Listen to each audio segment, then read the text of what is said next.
Hi, I'm in my little shed today making booties. We're going to make a felt booty to match this one. So here's my pattern. I want you to notice that the corners on this pattern are rounded. It's much easier to have rounded corners, and I always start my students out with rounded corners. You can make sharp ones, but especially for a booty, you want it a little rounded so that the bottom of the booty comes out a little more easily rounded. For those of you who haven't seen some of my other videos, I'm going to give you a few pointers. One is we want to make sure that the wool goes far beyond the outside of this booty so that we are building the curve that goes around this seam on the flat. Also, when we're building it, I use the crisscross method. This is just the first layer, and all of the fibers go in this direction. I'm doing things like pressing to make sure that I have nice even layers and that I have comprehensive covering so that we don't have any holes. And the first layer is critical. I also will tap. Can you hear that high and that low? So in this high point, we'll have to put a little bit more wool. So I use that. I'm also looking for places on this pattern where there might be some open spots. My second layer is laid out, and I would want to remind you, always keep checking the thickness of that wool. Make sure it's even and comprehensive as you lay down every layer. Now I'm going to lay down the third layer of wool, and that's going to go back this direction again. Okay. So the third layer is all done. Notice I'm pressing, I'm tapping to make sure that I don't feel any holes. I'm looking for any place where it looks like it's thinner. And I've said that a few times, and it's critical. But also, I would remind you to check my other videos to find out how to choose good wool. Your success is very dependent on making sure that you get good wool for felting. Now, the next thing we're going to do is wet down this booty right in the middle. We're going to leave the edges all dry so that we can wrap that around.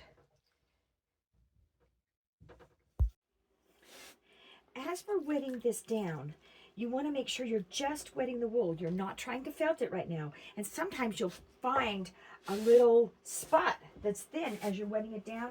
Immediately put wool there. If you have good felting wool, it's started to felt right away. You want to take your booty pattern and put it right down on there and press down. And notice there's water coming up around my fingers. That's a good thing. You want everything underneath this pattern wet down, and by pressing like that, you make the water move out to the edges of that pattern. Now up here is going to be a little tricky, because if you looked at the booty that I made, the booty is open right here. So you're going to have to form that or shape that while you're working on wetting down this pattern. But for right now, we're going to just move that right into the center. Just like that. Notice there's not much left to do.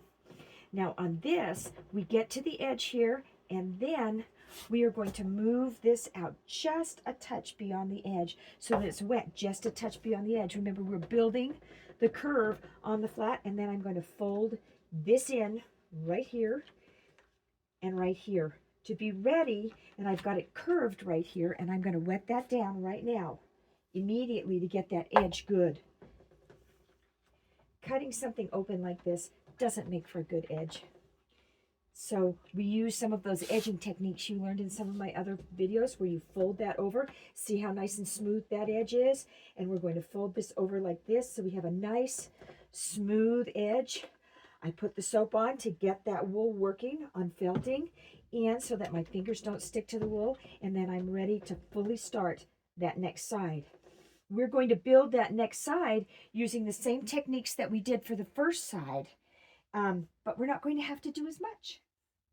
So we are now ready to wet down the rest of this booty. I've used the same technique to build up this side that I did the underside, except I didn't go so far out beyond the booty. You can see here's the edge of where I brought the wool around the sides of the booty. So now we're going to wet this all down. We're going to shape this top. And as we do so, once again, I have a little bit of wool ready in case I find a thin spot, because I've been feeling for thin spots as I have been laying it out and using those same techniques. It really would help to check the other videos I've made because I explain a lot more of this in detail if you have any questions. So notice I'm not pushing down, I'm not felting, I'm just wetting down. This is a shaping process. This is the sculpting process that we go through to get our booties made and to get our product made, whatever we're making.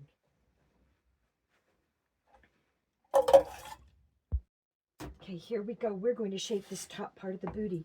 As I've made this, as I've wet this down, I've kind of felt right here along the edge to make sure that I can feel the resist or feel the pattern that I have underneath that. I also want to make sure that everything that I put here is very, very smooth. Don't worry about the dirty water. Good felting wool, you have to felt dirty, not clean. But now I'm going to wet this down and I'm going to shape this top part and make sure that I have it shaped the way I want my booty to be shaped. There we go. And I'm trying to just kind of match the top part of that booty. When we made our hats, we didn't need to make both sides match, but for the booty, we need to make it match because we're not dealing with a circle. And if you're wondering about that, once again, check out those other videos. So there we go. We are all laid out. Some of these ripply parts right here, I'm going to gently with my thumb and fingers pull them out. You never want to lift up because the moment that the water hits this wool, it starts to felt. I'm going to pour off a lot of this water that's around here once this is wet down, and then I'm going to start just pressing on the wool and pressing this into shape, and it will begin to felt right away. So you can see I've poured the water off here. If you feel like you've poured a little more off, a little too much off, then just pour some back on. One of the things you want is for that water to jump up between your fingers just like that. You want those fibers to float a little bit. You want to make sure that you have this absolutely perfectly level. If you see ripples in your wool, immediately take your thumb and scratch those out, or take your fingernail and kind of scratch them gently out or pull it gently out. Do not lift up the wool. I can't say that enough. Students think, oh, look, there's a flap here. Don't lift up. It's felting more than you think it is. So once again, I'm going to pat on this for a little while and I'll be back. Notice that I have both sides now shaped the way I want them shaped. And I also have nice smooth edges here at the top so that I'll have nice smooth edges on my booty. So I'll be back after I've pressed for probably about an hour. Okay, I've been pressing for a little while now. Maybe half hour, not an hour. And I can flip this over. Isn't this amazing? You can flip it over after all that bushy stuff you just put on there, all that fuzzy stuff. And I've already pressed on this side as well. Once you finish pressing, then you can start rubbing the fibers. Now, it's important as you rub the fibers that you're aware of the direction of the fibers. So I'm not going in circles, and that's critical because if you go in circles, you have the fibers going like this and pulling apart. You want to go one direction very gently. And I'm not making big, long swipes with my hands either. I'm just doing little jiggles on this wool ever so lightly, barely touching the wool. Eventually, you will get more heavy. Remember, the way I felt is not with bubble wrap and not with screens, but with my own hands. I like being able to feel the wool. I like being able to shape the wool as I'm doing this. And that's critical if you're going to make a booty, because booties are a little more difficult than hats or berets or bags. I want you to notice that as I'm rubbing, I'm also checking these edges. Make sure you're not just rubbing out here without checking along the edges of the booty. One of the things I'll also do is as I'm rubbing, I'll hold my hand up like this, so that this stays up against the edge of the resist. It also helps to felt right along the edge of that resist. Sometimes I'll drop my thumb down and rub it around here and do things like that as I'm rubbing.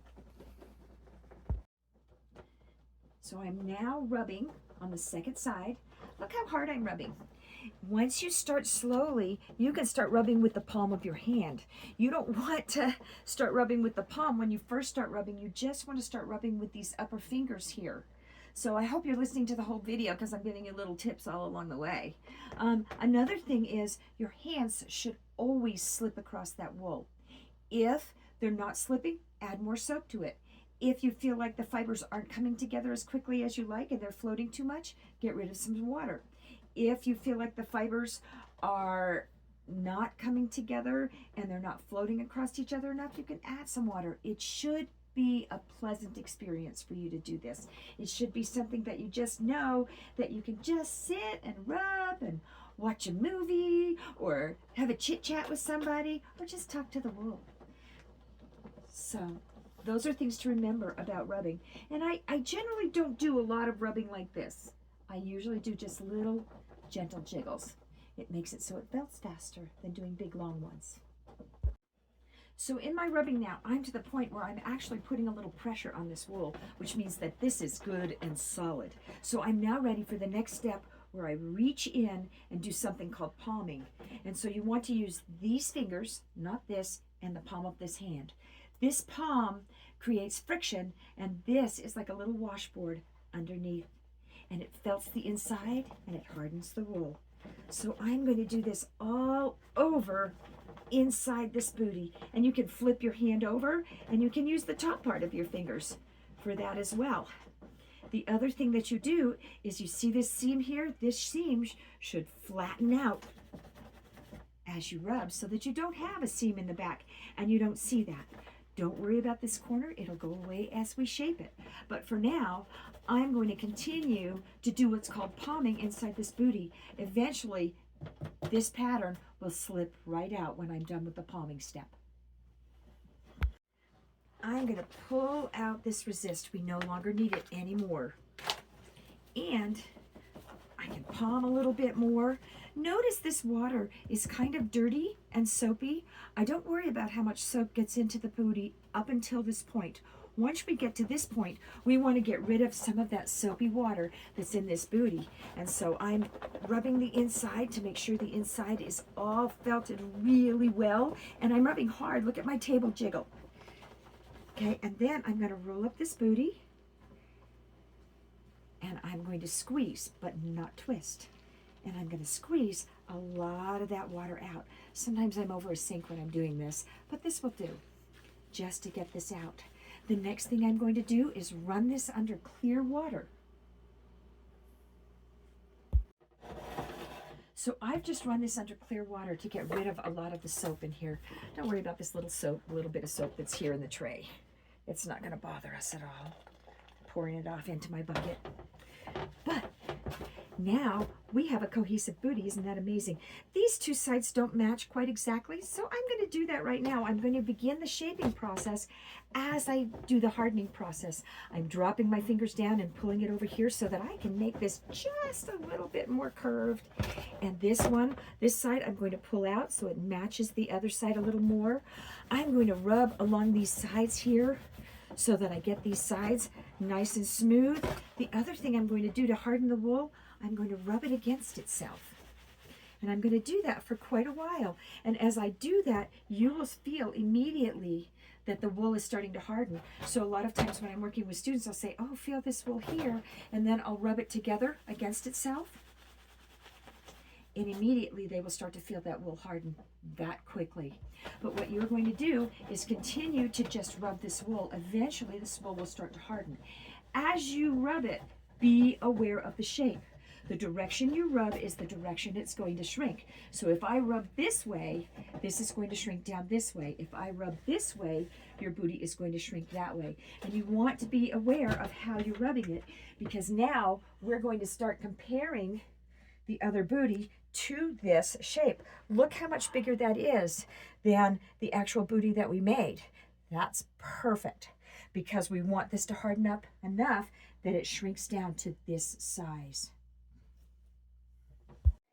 So one of the ways to make sure that we get that good and hard is to rub this booty on a washboard.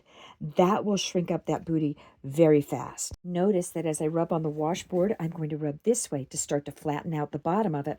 I'm also going to rub right along the top of this edge to make sure that edge is nice and even and smooth.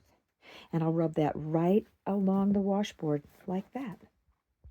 So as you can see, just by rubbing and rubbing, these two booties are starting to be the same size. There's still a little more rubbing to do on this booty, and I'll try it on my foot. But I've made these slightly bigger than my foot because I'm making them for somebody else.